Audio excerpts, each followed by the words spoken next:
하나님의 말씀 봉독하겠습니다. 요한복음 6장 60절로 71절 말씀입니다. 65절로 69절 말씀 함께 봉독하겠습니다. 또 이르시되 그러므로 전에 너희에게 말하기를 내 아버지께서 오게 하여 주지 아니하시면 누구든지 내게 올 수 없다 하였노라 하시니라. 그때부터 그의 제자 중에서 많은 사람이 떠나가고 다시 그와 함께 다니지 아니하더라. 예수께서 12 제자에게 이르시되 너희도 가려느냐? 시몬 베드로가 대답하되 주의 영생의 말씀이 주께 있사오니 우리가 누구에게로 가오리이까? 우리가 주는 하나님의 거룩하신 자인 줄 믿고 알았사옵나이다. 아멘. 오병이어로 5,000명을 먹이신 후에 이 가버나움까지 예수님을 찾아온 우리 사람들에게 우리 예수님은 긴 분량의 생명의 떡 강화, 즉 비유를 통한 이 설교 말씀을 주신 것을 우리가 보았습니다. 우리 예수님은 썩을 양식, 또 육신의 양식을 위하여 예수님을 쫓아서는 안 된다라고 말씀해 주셨죠. 그러면서 하시는 말씀이 기복주의와 신비주의와 또 어떤 유명한 인물주의의 신앙을 경계해야 된다라고까지 하셨습니다. 예수님은 영생하도록 하는 양식을 위해 자신을 좇을 것을 말씀해 주셨는데 이는 믿음으로만 먹을 수 있는 양식이라는 말씀을 주셨습니다. 그러나 아무나 믿을 수 없고 이 아버지께서 주신 자, 즉 선택받은 자만이 이 예수님의 말씀을 믿을 수 있고 또 영생을 얻을 수 있다라고 말씀해 주셨습니다. 이것을 역으로 말하자면 아버지께서 주신 자가 아니면, 즉 선택받은 자가 아니면 예수님의 말씀을 믿을 수 없다. 영생을 얻지도 못한다 라고 하는 말씀이었죠. 그리고 궁극적으로 예수님은 자신의 몸이 찢어지고 자신의 이 피가 흘려질 것이라는 말씀까지도 주셨는데 이는 거기에 모여있던 모든 사람들에게 굉장히 충격적인 말씀이 아닐 수가 없었습니다. 아니, 자신의 몸을 먹고 자신의 피를 마시라는 말 자체도 정말 이해가 되지 않았을 뿐만 아니라 이것을 받으실 이 고난으로 이해했다라고 하더라도 예수님을 통해서 뭔가 좀 얻어보려고 했던 사람들, 뭔가 좀 떡이 생길까, 뭔가 내 문제가 해결될까, 내 건강의 문제가 해결될까, 뭐 이런 것을 바랬던, 더 나아가서 로마에서에 있어서의 독립을 좀 얻을 수 있을까, 이런 것을 얻어보려고 했던 사람들은 정말 큰 실망을 하게 되었던 것입니다. 또 유대인들은 예수님께서 하늘로부터 왔다라고 하는 이 말이 신성 모독적으로 들렸습니다. 그래서 사람들은 이 예수님의 강화를 듣고 이 예수님의 이 비유를 통한 이 설교 말씀을 듣고 수군거렸으며 또 불만을 드러냈습니다. 오늘 본문은 이런 예수님의 말씀을 듣고 나타난 이 상반적인 태도 두 가지를 드러내어 보여주고 있습니다. 예수님의 말씀이 선포될 때 과연 그 결과가 어떻게 나타나게 되는지를 살펴보면서 은혜 받으시기를 간절히 바랍니다. 먼저 첫째로, 진리의 말씀은 누군가에게 걸림이 된다. 누군가에게 어떤 기쁨이나 어떤 이 감사가 되고 그 말씀을 받아들이는 것이 아니라 이 걸림돌이 된다 이거죠. 이 반대적인 어떤 그런 부분들을 말씀하고 있습니다. 우리 요한복음 6장 60절로 63절 말씀 같이 읽겠습니다. 제자 중 여럿이 듣고 말하되 이 말씀은 어렵도다. 누가 들을 수 있느냐 한데 예수께서 스스로 제자들이 이 말씀에 대하여 수군거리는 줄 아시고 이르시되 이 말이 너희에게 걸림이 되느냐? 그러면 너희는 인자가 이전에 있던 곳으로 올라가는 것을 본다면 어떻게 하겠느냐? 살리는 것은 영이니 육은 무익하니라. 내가 너희에게 이른 말은 영이요 생명이라. 아멘. 본문에 예수께서 스스로 제자들이 할 때 이 제자들이라고 지금 말씀을 하고 있는데, 이 제자들은 이 12제자를 가리키는 말이 아니었습니다. 오병이어와 같은 표적을 보고 예수님을 따르고자 하는 그 모든 사람들을 지칭하는 말이 제자들이었던 것이죠. 어찌됐든 예수님을 쫓아왔기 때문에 제자들이다, 이렇게 표현했던 것입니다. 이들은 예수님의 말씀을 듣고 이 말씀은 어렵도다, 누가 들을 수 있느냐, 이런 말을 내뱉었습니다. 여기서 말하는 이 어렵다라는 말은 뭐 이해하기가 어렵다 이런 뜻의 말이 아닙니다. 언어를 보면 스클레로스라고 하는데, 이 스클레로스는 반항하다, 참을 수 없다라고 하는 뜻을 갖고 있습니다. 즉 예수님의 이 강화를 들은 사람들은, 예수님의 이 비유를 통한 이 설교를 들은 사람들은 이 말씀에 반항하며 받아들일 수 없었다라는 얘기입니다. 뭐 이해하기가 어려웠다, 뭐 이런 개념이 아니라 그 말씀에 대한 어떤 반항, 그 말씀을 듣고서 참을 수가 없는, 받아들일 수 없는 그런 모습을 나타내죠. 자신에게 맞지 않는 말씀, 자신의 어떤 생각과 자신의 어떤 바람과 맞지 않는 말씀들을 거부하는 이 죄악된 이 사람들의 이 모습을 그대로 보여주고 있습니다.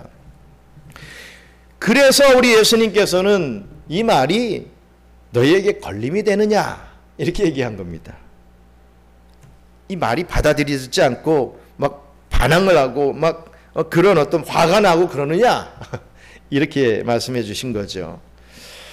특별히 유대인들은 예수님이 자신을 하늘에서 내려온 떡이다 라고 하는 것에 분노했습니다. 그런데 너희는 그러면 너희는 인자가 이전에 있던 곳으로 올라가는 것을 본다면 어떻게 하겠느냐라고 그렇게 반감을 갖고 있는 유대인들에게 우리 예수님은 물으셨던 것이지요.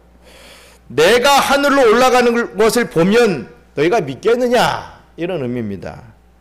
예수님이 승천하는 것을 눈으로 봐도 이 영이 거듭나지 않은 사람은 어차피 믿지 않을 것이기 때문에 이러한 말씀까지도 해 주셨던 것입니다.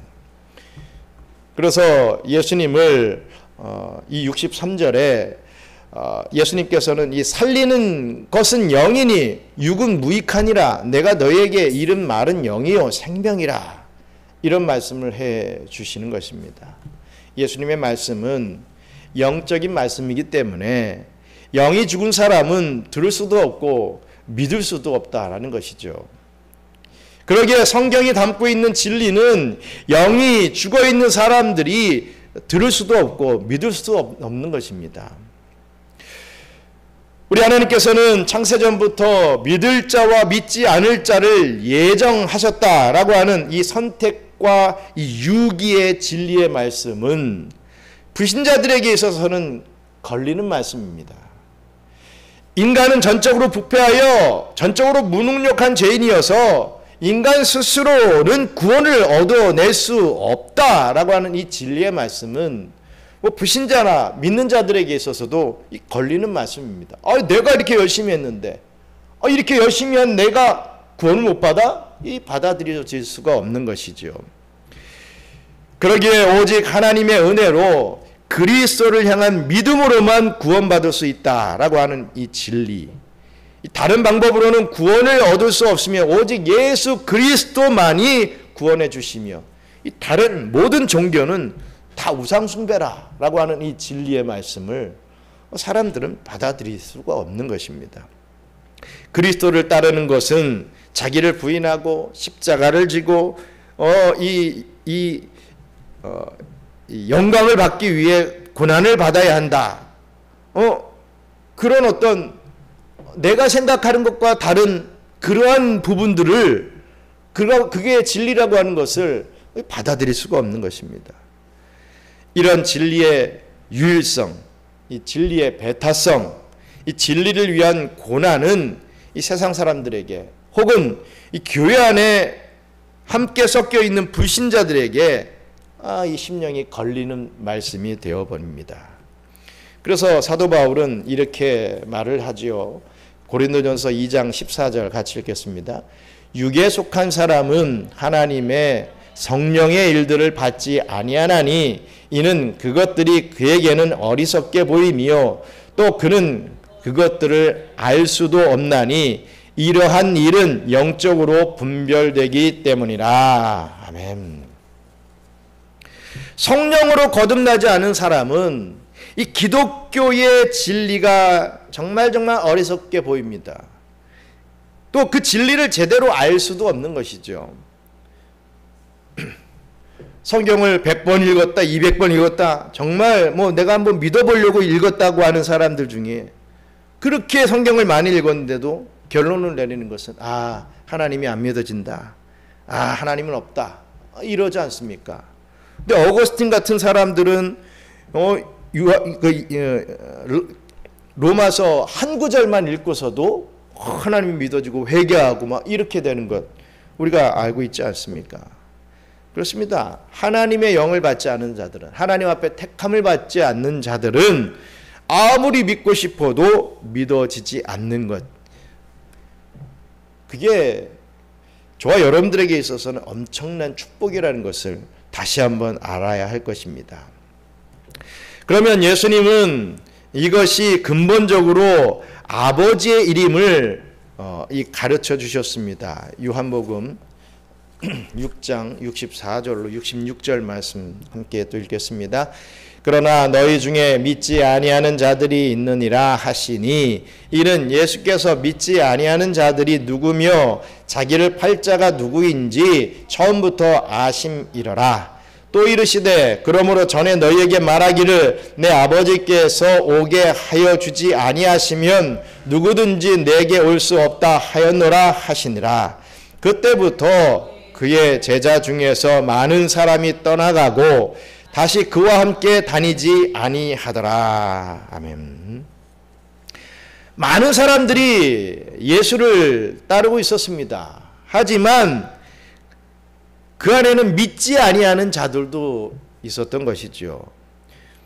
예수님은 그들이 누군지, 심지어 자기를 팔 자가 누군지, 자기를 팔아버릴 자가 누구인지 처음부터 다 알고 계셨습니다. 성부 하나님께서 다 알려주셨기 때문에 우리 예수님께서는 다 알고 계셨죠. 그래서 내 아버지께서 오게 하여 주지 아니하시면 누구든지 내게 올 수 없다 하였노라 라고 이렇게 말씀해 주신 것입니다. 믿지 아니하는 자들은, 결국 이 배신할 자들은 성부 하나님께서 성자께 주시지 않았기 때문입니다. 그래서 예수님을 따르던 많은 사람들이 결국에는 예수님을 떠나가게 되죠. 그리고 다시 예수님과 함께하지 않게 되는 그러한 모습들을 보게 됩니다. 이 생명의 떡 강화로 인해서 예수님의 인기는 한순간에 푹 꺼져버립니다. 바로 직전까지 오병이어의 이적을 베풀어 주시면서 많은 사람들이 예수님이 어디 갔지? 예수님 찾아야 된다. 우리가 예수님 따라가야 된다. 그래야 뭐라도 하나 얻을 수 있다. 이러면서 가버나움까지 막 배를 타고 막 열정을 보이면서 따라갔던 그 많은 사람들이 이 이후로 다 떨어져 나가게 되는 것입니다. 그 하늘을 치솟던 예수님의 인기는 푹 가라앉게 됩니다. 요즘 또 어떤 연예인이 교통사고를 내가지고 음주 사고를 내고 거짓말을 하면서 그러면서 완전히 다시 회복이 될 수 있을까 할 정도로 걱정이 되는 그런 연예인이 하나 있는데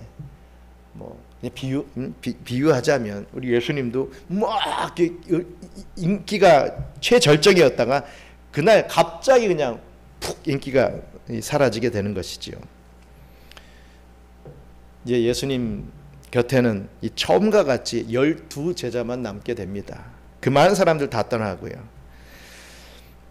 그래서 오병이어의 이적을 베풀었을 때, 그 디베라 언덕에서 말씀을 전했을 때 열매는 하나도 없었다라고 하는 말이 거기에서 나오는 것입니다. 예수를 쫓아갔던 사람들은 있었지만 결국에는 다 떠나갔다. 자기의 바람과 맞지 않으니까 다 떠나갔다. 이렇게 말씀드릴 수 있습니다. 그런데 사실 일이 이렇게 된 것은 예수님이 이렇게 되기를 의도했기 때문이었습니다. 예수님은 사람을 모으는 일을 하지 않으셨습니다. 예수님은 사람의 인기에 신경을 쓰시는 분이 절대로 아니었습니다.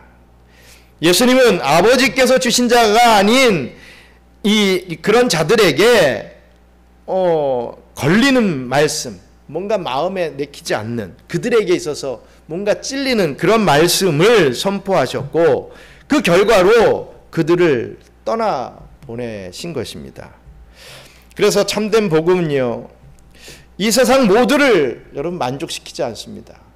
복음은 모두를 만족시킨다. 복음은 복된 말씀이야. 축복의 말씀이야. 이렇게 생각하시는 분들은 오산입니다. 오해입니다. 참된 복음은 절대로 모든 사람을 만족시키지 않습니다. 복음은 누군가에게는 미련한 것이라고 했습니다. 복음은 누군가에게는 거슬리는 것이다 라고 분명히 성경은 말하죠.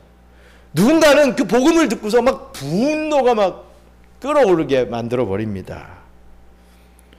그 복음을 듣고 떠나가게 만들어 버리는 것을 보게 됩니다. 모두를 만족시키는 복음은요, 절대로 참된 복음이 아니며 거짓 복음입니다. 절대로 복음은 그럴 수가 없습니다. 두 종류로 쫙 갈리게 되죠. 받아들이는 사람과 받지 않고, 아예 그냥 안 받는 그런 정도가 아니라 거부하고 반항하고 하는 그런 모습으로 쫙 나뉘게 됩니다. 그렇기 때문에 이 대중적인 메시지를 전하는 그러한 목사들을 우리 성도님들은 주의해야 할 것입니다. 인터넷에서 많은 목사님들 설교를 보면 그 제목들 몇 가지 추려보면 이런 제목들이 있더라고요. 성공하는 자들의 3가지 습관. 무슨 책에서 읽은 그런 제목 같은 7가지 습관, 이런 책에 있었지요.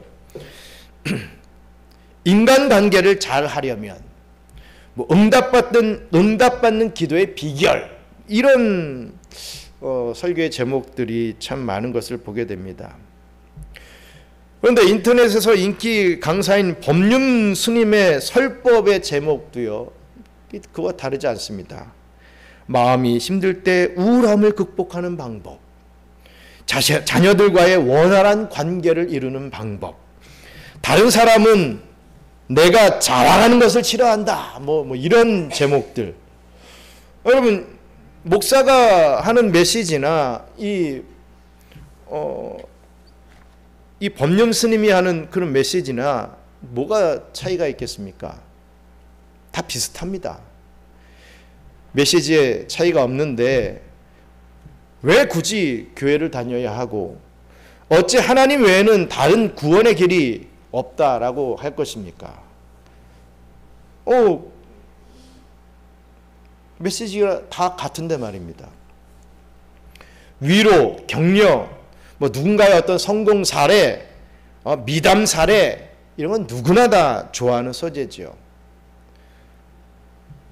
교회에서 막 교리적인 말씀을 하다가 예화 이런 거 하면 막 좋아하지 않습니까? 간증하면 막 저 사람 일이 내 일 같아가지고 막 좋아하는 그런 부분이 있지 않습니까? 막 졸다가도 막 예화 딱 나오면 탁 눈 떴다가 예화 끝나면 탁 또 졸고, 이런 분들도 있지 않습니까? 세상에 어떤 나에게 위로가 되고 격려가 되고 어떻게 하면 성공할 수 있느냐, 저 사람을 따라하면 성공할 수 있겠구나, 이런 어떤 말씀들은 인기가 있습니다. 다 좋아하죠. 여러분, 거짓 선지자의 메시지도 그렇습니다. 우리 예레미야 8장 11절 같이 읽겠습니다. 그들이 딸 내 백성의 상처를 가볍게 여기면서 말하기를 평강하다 평강하다 하나 평강이 없도다. 거짓 선지자들은 항상 평강하다, 평강하다, 다 잘 될 거야, 잘 될 거야, 너 축복받을 거야, 축복받을 거야, 이렇게 말을 하죠. 다 잘 될 거라고. 다 좋아하지요. 요즘 보고 있는 열왕기 상의 내용도 그런 내용들이 있습니다. 거짓 선지자들이 아방에 말을 막 꼬셔요. 다 잘 될 것입니다. 전쟁을 하십시오. 나가십시오. 평강이 있을 것입니다. 이럽니다. 근데 아니라 이거죠. 이런 말은 좋아합니다. 거짓 선지자들의 말은 좋아합니다. 그러나 죄를 지적하고 회개를 요청하고 하나님의 속성과 선택과 유기 등 이런 교리적인 이런 메시지는 누구에겐가는 반드시 걸리는 메시지입니다. 그렇지 않습니까? 대놓고서 당신은 죄인입니다. 이렇게 하면 솔직히 인간적으로 누가 좋아할 사람이 있겠습니까? 당신은 대단합니다. 이야, 정말 신앙생활 잘하시네요. 이야, 어떻게 당신이니까 이렇게 할 수 있습니다. 이렇게 해주는 게 좋지. 너는 죄인이야. 이렇게 하면 그게 나오려고 하다가도 도망쳐버리지 않겠습니까? 그렇습니다.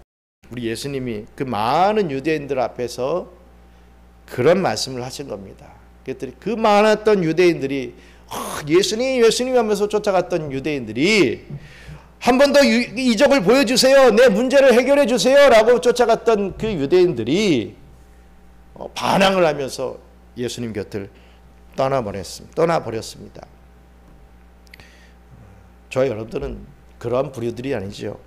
12 제자와 같이 지금 이 자리에 남아있는 여러분들은 참으로 하나님께서 더 은혜 베풀어 주시고 더 복되게 사용하실 그런 여러분들일 줄 믿습니다. 둘째로 진리의 말씀은 또 누군가에게 끝까지 따르게 만듭니다. 어떤 사람은 반항하고 난 당신이 싫습니다 하고 도망가게 만드는데 누군가에게는 끝까지 따르게 하는 그 말씀이 바로 진리의 말씀이라는 것입니다. 요한복음 6장 67절로 71절 같이 읽겠습니다. 예수께서 12 제자에게 이르시되 너희도 가려느냐? 시몬 베드로가 대답하되 주여 영생의 말씀이 주께 있사오니 우리가 누구에게로 가오리이까? 우리가 주는 하나님의 거룩하신 자인 줄 믿고 알았사옵나이다. 예수께서 대답하시되 내가 너희 12를 택하지 아니하였느냐? 그러나 너희 중에 한 사람은 마귀니라 하시니 이 말씀은 가롯 시몬의 아들 유다를 가리키심이니라. 그는 12 중에 하나로 예수를 팔 자라라. 아멘. 우리 주님은 남은 12 제자에게도 이렇게 물어보셨습니다. 너희도 가려느냐? 야, 저 많은 사람들 다 가는데 너희도 가려느냐? 이렇게 물었습니다. 주님은 그들이 갈지 아니 갈지 이 신적 능력으로 다 알고 계셨습니다. 그렇다면 왜 이렇게 물으셨겠습니까? 이것은 제자들의 어떤 결단을 요구하신 말씀이었습니다. 야, 갈 거냐? 안 갈 거냐? 이런 어떤 그런 물음이 아니라 너희가 결단해라 이거죠. 너희가 나를 따를 것을 확실하게 결단하고 고백해라 라고 하는 그런 의미였다는 것입니다. 이것이 하나님의 주권과 인간의 책임에 대한 신비입니다. 우리는 어디까지가 하나님의 어떤 주권이고 어디까지가 하나님의 책임인지 잘 모릅니다. 분명한 것은 100% 하나님의 이끄심과 100% 인간의 결단이 요구되어진다라는 사실입니다. 이때 베드로가 이렇게 대답을 하지요. 주여, 영생의 말씀이 주께 있는데 우리가 누구에게로 가오리까? 이런 말씀을 합니다. 베드로는 결단했습니다. 끝까지 주님을 따르기로 결단한 것입니다. 그 이유는 예수님께 영생의 말씀이 있다고 믿었기 때문이었습니다. 다른 떠나갔던 사람들 같이 나의 문제를 해결해 주실 주님, 나에게 건강을 주실 주님, 나에게 물질을 주실 주님, 더 나아가서 로마로부터 해방시켜 주실 주님, 이렇게 믿고 따랐던 그런 사람들은 다 떠나갔지만 그런 거 다 필요 없고 오직 뭐만 영생의 말씀이 예수님께 있기 때문에 내가 예수님을 따를 수밖에 없다. 난 따르겠습니다. 이렇게 고백한 것입니다. 그렇습니다. 우리가 주님을 따르는 이유가 다른 게 돼서는 안 됩니다. 주님 교회 나오면 뭔가 마음이 막 두근두근했던 게 좀 안정이 되니까, 교회 나오면 내 문제가 해결이 되니까, 교회에 나와서 기도라도 좀 하면 뭔가 그래도 좀 될 것 같으니까, 뭐 별의별 이유를 가지고 교회 나오시는 분들이 참 많죠. 하지만 우리가 주님을 따르는 이유, 우리가 교회에 나와서 신앙생활을 하는 이유는 바로 영생의 말씀이 있기 때문이, 그게 이유가 돼야 됩니다.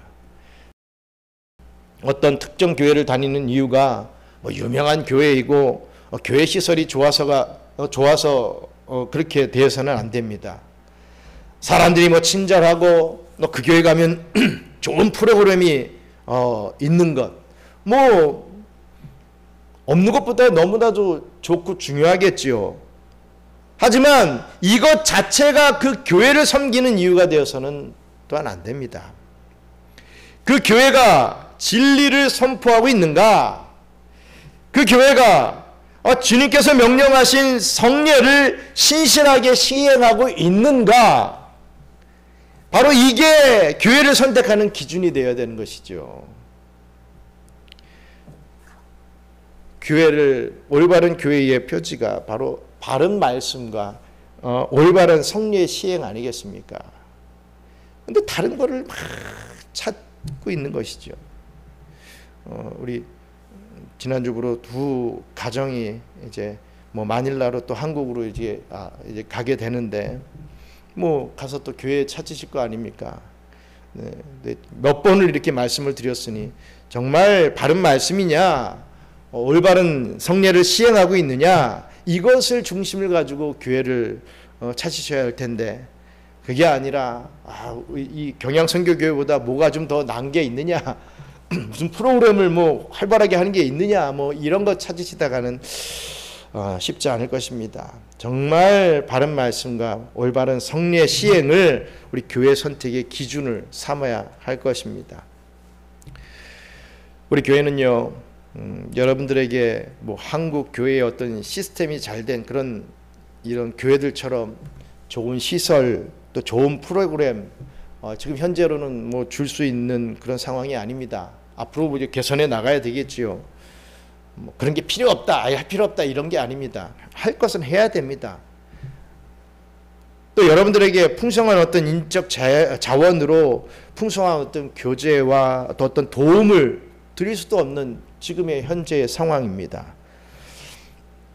또 우리 교회는 누구도 알아주지 않는 그런 교회라는 것도 저뿐만 아니라 여기 계신 분들 다 알고 계시죠. 그러나 저는 여러분들에게 이런 자부심이 있기를 기대하며 기도합니다. 그래도 우리 교회는 진리의 말씀이 선포되는 교회야. 우리 교회는 순수하게 말씀만 붙들고 정말 성경대로 예배하는 교회야 라고 하는, 저는 이것만 여러분들에게 있다면 그래도 정말 좋겠습니다. 물론 이제 성공하는 목회는 몇백 명, 몇천 명 모아서 건축을 하는 그런 교회라고 생각하는 분들이 많이 있을 것입니다. 하지만 그것이 아니라 성도를 말씀으로 바로 가르쳐서 삼위 하나님과 이 성경을 사랑하게 하는 것이 어떻게 보면 진정 성공한 목회가 아닐까, 저는 그렇게 믿습니다.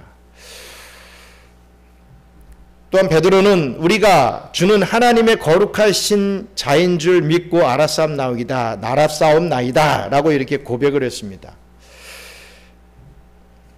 예수님을 하나님의 거룩하신 자, 다르게 표현하자면 하나님의 아들이라고 이렇게 고백을 하고 있는 것입니다. 예수님을 하나님의 거룩하신 자, 이 영생의 말씀을 가지신 분으로 이렇게 위대한 신앙 고백을 베드로가 하고 있는 것을 보게 됩니다. 그렇습니다. 우리 하나님께서 주신 자는 이 세상적인 관점으로 보면 좀 이해가 안 되는 말씀, 나를 좀 부정하는 말씀, 또 부담이 되는 말씀, 그런 말씀 앞에서도 아멘으로 화답하며 그 말씀을 받아들이고 순종하며 끝까지 주를 따르게 되어 있다는 것입니다. 다시 말해서 하나님께서 주신 자들, 하나님의 택한 백성들은 뭔가 이해가 되지는 않고 좀 나의 관점에 있어서 좀 뭔가 좀 부정하는 말씀인 것 같고 또 뭔가 좀 부담되는 말씀이라고 생각이 돼도 아멘으로 화답할 줄 안다는 것이죠. 그 말씀을 받아들이고 순종하며 끝까지 우리 주님을 따랐던 우리 제자들 같이 우리도 주를 따르게 되어 있다는 것입니다. 왜냐하면 그 말씀이 믿어지기 때문이죠. 그 말씀이 성경에 기록된 하나님의 말씀이기에 그 말씀이 진리라는 것이 이 불가항력적으로 믿어지게, 이 받아들여지게 되어 있기 때문이라는 말씀입니다. 택함받지 않는 자들은 아무리 믿고 싶어도 믿어지지 않고 이해가 안 되는데 택함받은 자들은 반드시 이해가 되고 믿어지게 돼 있다라고 하는 말씀입니다. 불가항력적으로 그렇게 받아들여지게 된다. 몇 퍼센트요? 100%입니다. 마태복음에서 주님께서 너희는 나를 누구라 하느냐라는 질문에 베드로는 주는 그리스도시요 살아계신 하나님의 아들입니다 라고 이렇게 멋진 고백을 하게 된 것을 보게 되죠. 그때 예수님은 베드로에게 어떤 말씀을 주십니까? 우리 마태복음 16장 17절 같이 읽겠습니다.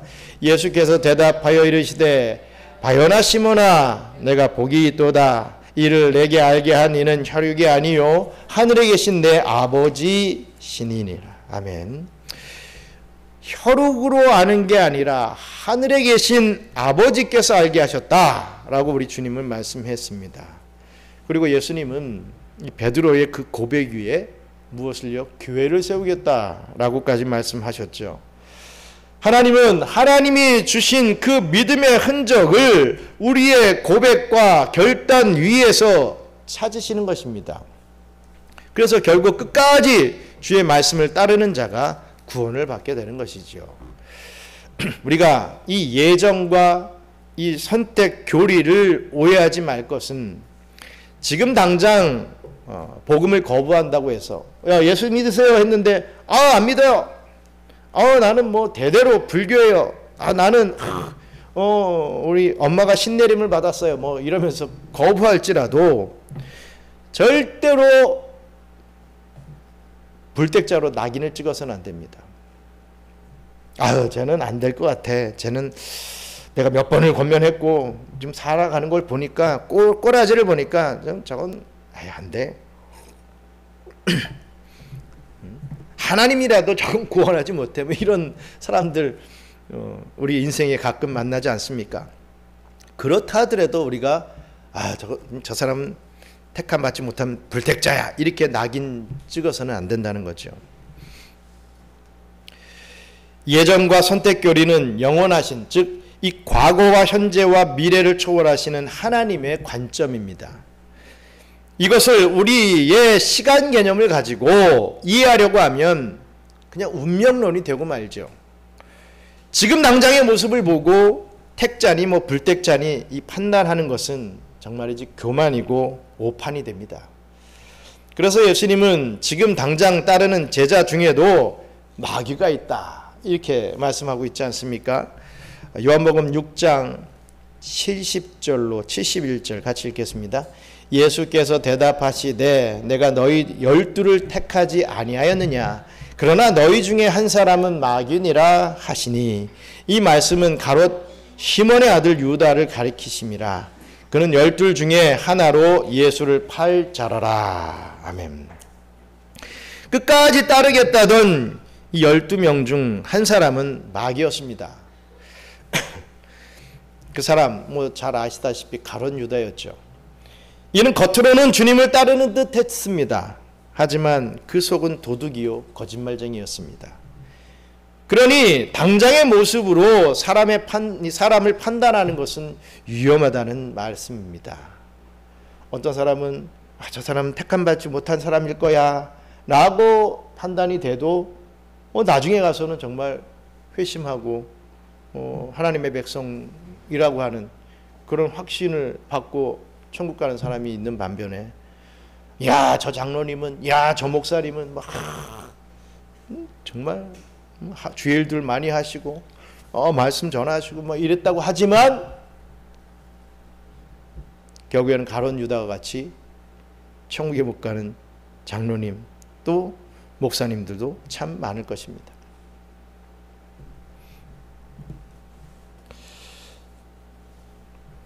그렇기 때문에 어떤 당장의 모습으로 사람을 판단한다. 그건 정말 위험한 일이다라는 것을 알아야 할 것입니다.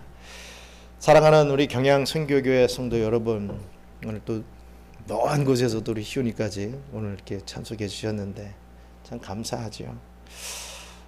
우리 사도행전을 보면 오순절 성령 강림을 통해 이 교회가 탄생하게 됩니다.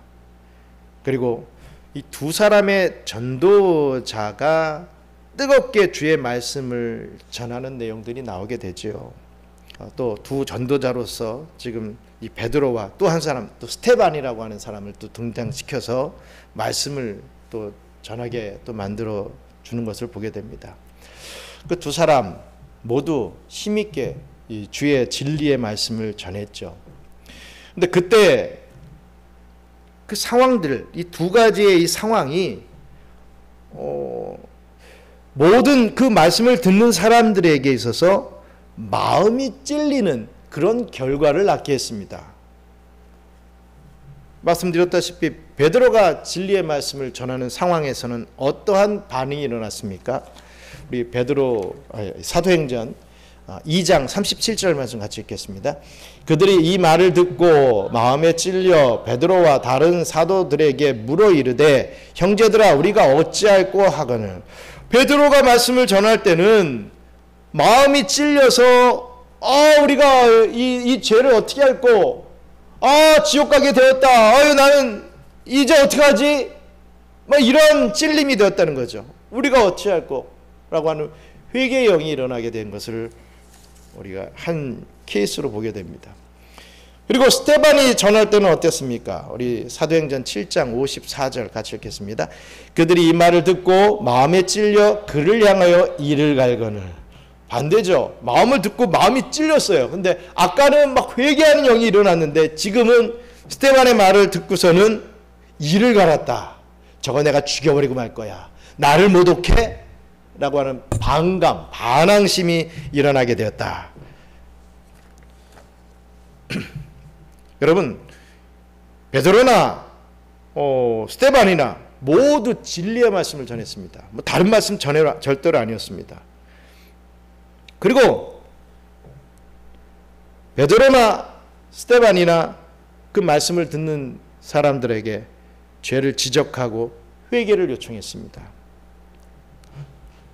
그런데 베드로의 경우는 사람들이 회개했지만 스테반의 경우에는 이 전도자였던 이 스테반에게 이를 갈고 그에게 돌을 던집니다.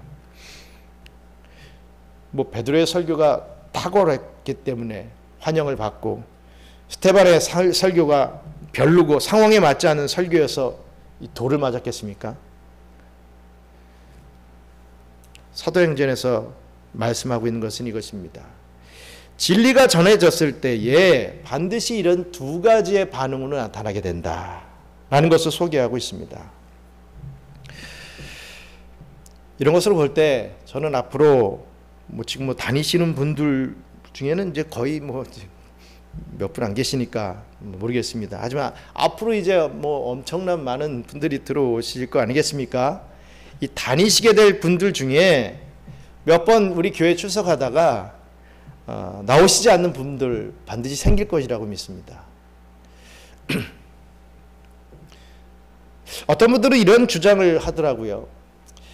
이 세상의 교회가 이 교인들의 좀 가려운 부분을 좀 긁어주면, 필요한 부분을 좀 채워주면, 좋은 말, 축복의 말만 그냥 계속 좀 해주면, 위로해주고 격려해주는 그것만 좀 계속 해주면 더 많이 부흥할 텐데, 많은 사람들이 그 교회에 모여서 신앙생활하고 사랑 나누면서 기쁨을 나눌 텐데, 간혹 이런 생각을 가진 분들의 말씀을 들을 때가 있습니다.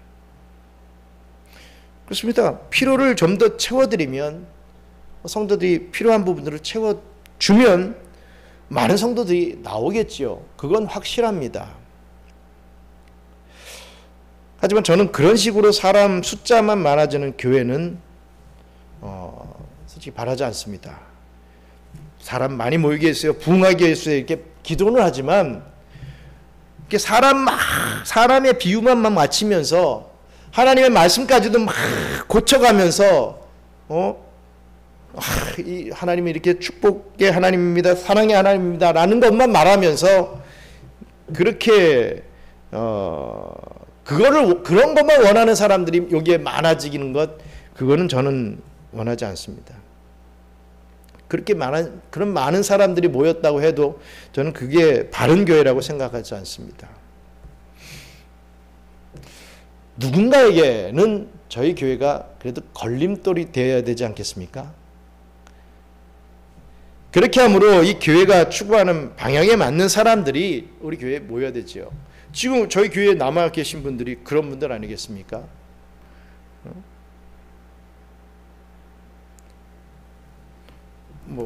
잘하지는 못하지만 뭔가 매력이 있고 이러진 않지만 그래도 하나님의 말씀을 그래도 붙들려고 하는 그런 교회로, 또 목사로, 또 우리 성도들로 우리가 이 교회를 세워나가야 되지 않겠습니까?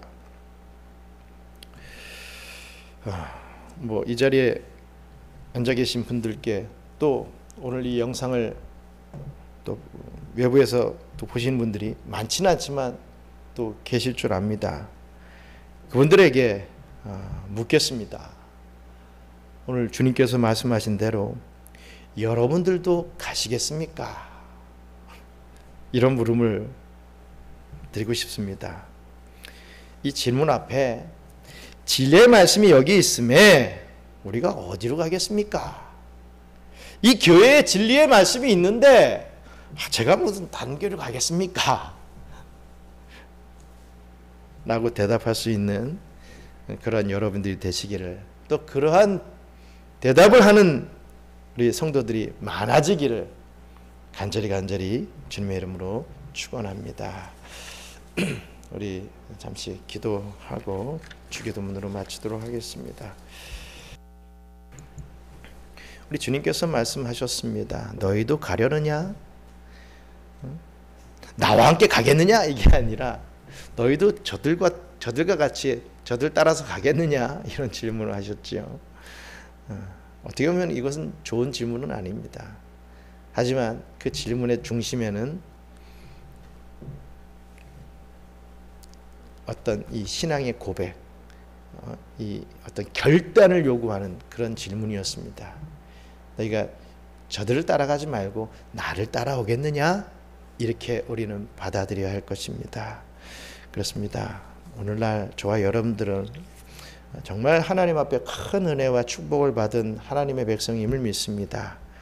다른 이 교회 안에서도 그렇지만 교회 밖에 많은 불신자들이 믿고 싶어도 믿지 못하여서 저렇게 방황하고 있는데, 저희들은 무엇이 잘났다고 이렇게 주님의 교회에서 이렇게 이 시원하게 에어컨 틀면서 이 넓은 공간, 이 귀한 교회에서 예배 드릴 수 있습니까? 이건 정말 이 큰 축복이 아닐 수가 없습니다. 어떤 공간 때문에 그런 얘기하는 게 아니라 정말 이 예배의 자리가 축복의 자리임을 우리가 믿기 때문에 이런 말씀을 드릴 수 있는 것입니다. 예배를 잘 드렸기 때문에 내가 어떤 복을 받는 게 아니라 이 자리 자체가, 이 자리에 나올 수 있는 자체가 복이라는 것, 그것을 우리는 알고 믿기 때문에 그게 정말 우리가 정말 하나님 앞에 좀 귀한 그런 이 제자라고 칭함을 받는 이유가 될 것입니다. 우리 하나님께서 복을 주셨습니다.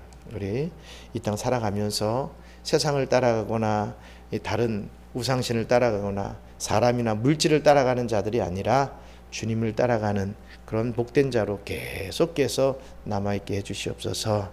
저를 좀 붙잡아 주세요. 우리 한번 그렇게 기도하길 원합니다. 기도하겠습니다. 감사합니다. 하나님, 너희도 가려느냐? 라고 물으시는 우리 주님의 질문 앞에서 저는 가지 않습니다. 저는 영생의 말씀이 있는 주님께 저는 딱 붙어 있겠습니다. 저는 영생의 말씀을 전하는 이 교회에 딱 붙어 있겠습니다. 이 축복의 자리를 왜 제가 박차고 나가겠습니까? 저는 이 축복의 자리를 어떻게든 지켜나가기를 소원합니다. 주님, 저의 이 신앙의 결단을 기뻐 받아주시고 앞으로 그러한 삶을 살아드릴 수 있도록 역사하여 주시옵소서. 저를 통하여서 많은 방황하는 우리 하나님의 택한 백성들이 또 주님의 교회에 나와서 함께 신앙생활하며 저도 안 가겠습니다. 저도 생명의 말씀, 영생의 말씀이 있는 이 교회에 딱 붙어 있겠습니다 라고 하는 자들이 많아질 수 있도록, 그리함으로 우리 경양선교교회의 큰 부흥을 이루어 나갈 수 있도록 주님 역사하여 주시옵소서. 감사합니다. 하나님, 참 교회에 많은 사람들이 왕래를 합니다. 하지만 과연 그 많은 사람들이 다 받을 자이겠습니까? 저는 아니라고 믿습니다. 100명 중에 단 한두 명 구원받을 자가 있다 할지라도 정말 우리가 그것에 감사할 줄 아는 저희들 될 수 있게 도와주시고, 저희가 떠나가 버리는 자리에 속해 있는 게 아니라 이 남아있는 자의 자리에 있게 해주신 것을 더욱더 감사하며 하나님 앞에 더 큰 영광 올려드릴 수 있는 저희들 될 수 있도록 축복하여 주시옵소서. 아버지 하나님, 정말 우리 교회가 더 바르게 세워지기를 소망합니다. 숫자만 많아지는 교회가 아니라 정말 주의 일들을 흥왕케 하는 데 쓰임받을 자들이 많아지는 그러한 교회로 성장케 도와주시고, 그것에 속해 있는 우리 경영의 모든 성도들이 다 각각의 분량대로 그 은혜와 축복을 다 받아 체험할 수 있도록 역사하여 주시옵소서. 감사를 드리며 모든 말씀 예수님 이름으로 기도드리옵나이다. 아멘. 주기도문으로 마치겠습니다. 하늘에 계신 우리 아버지여, 이름이 거룩히 여김을 받으시오며 나라가 임하시오며 뜻이 하늘에서 이룬 것 같이 땅에서도 이루어지이다. 오늘날 우리에게 일용할 양식을 주옵시고 우리가 우리에게 죄 지은 자를 사하여 준 것 같이 우리 죄를 사하여 주시옵고 우리를 시험에 들게 하지 마시옵고 다만 악에서 구하옵소서. 나라와 권세와 영광이 아버지께 영원히 있사옵나이다. 아멘.